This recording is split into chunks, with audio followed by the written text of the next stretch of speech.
ठंड में गांव और शहरी बहू का नहाना। सुबह के 4 बज रहे थे। घर में कमला बाथरूम से नहाकर निकलती है और राम नाम का जाप करते हुए मंदिर में जाकर भगवान की पूजा करती है।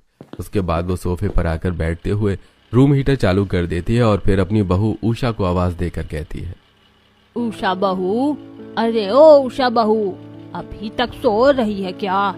5 बज गए सुबह के, उठ जा, मुझे चाय बनाकर दे दे।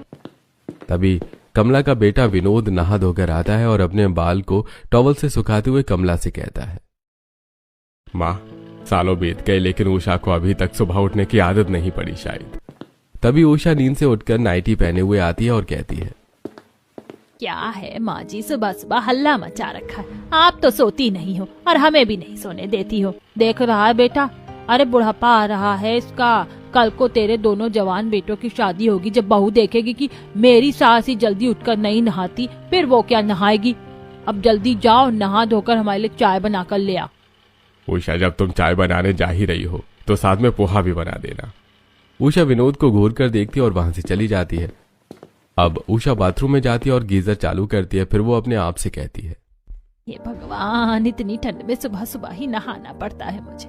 न जाने मेरे दोनों बेटों की शादी होगी तो मेरी दोनों बहुएं सुबह कैसे नहाएंगी, क्योंकि माँ जी तो उन्हें नहलाए बिना छोड़ने वाली नहीं है। तब तक गीजर में पानी गर्म हो जाता है। उषा नहाने लगती है। थोड़ी ही देर में वो नहा धोकर बाहर निकलती है तो उसे बहुत ठंड लगती है। वो अपने बालों में टॉवल लपेटती है और शॉल ओढ़ कर कमरे से बाहर आती है। थोड़ी देर रूम हीटर चालू करके उसके पास खड़ी रहती है। फिर बाहर निकलकर पूजा रूम में जाकर पूजा करती है और पूजा करने के बाद अपनी सास और पति के लिए चाय और पोहा बनाती है। तब तक उसके दोनों बेटे भी उठकर आ जाते हैं और तभी विकास कहता है, माँ, मुझे भी गर्म पोहा और चाय दे दो, और माँ प्लीज मेरे लिए सैंडविच बना दो। विकास, विवेक, तुम दोनों को कितनी बार समझाया कि नहा धोकर नाश्ता किया करो। एक तो तुम लोग ब्रह्म मुहूर्त में उठते नहीं हो, ऊपर से उठते हो तो बिना नहाए खाना खा लेते हो। अरे माँ जी, अब बेटों को तो चैन से नाश्ता कर लेने दो। बेचारे रात को लेट सोते हैं, सुबह सुबह उठकर नहा लेंगे तो नींद भी भाग जाएगी। तुम लोग बैठो, मैं तुम लोगों के लिए नाश्ता लेकर आती हूँ।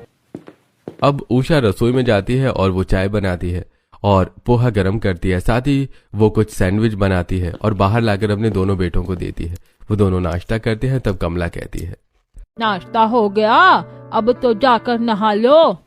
विकास और विवेक अपने अपने कमरे में जाते हैं और गर्म पानी का शावर चालू करके नहाने लगते हैं। थोड़ी देर बाद वे दोनों भी नहाकर बाहर आते हैं। फिर वो रूम हीटर के पास रखी कुर्सी पे ही बैठ जाते हैं। तभी उषा विनोद से कहती है, विनोद, मैं सोच रही हूँ कि अब मैं अपने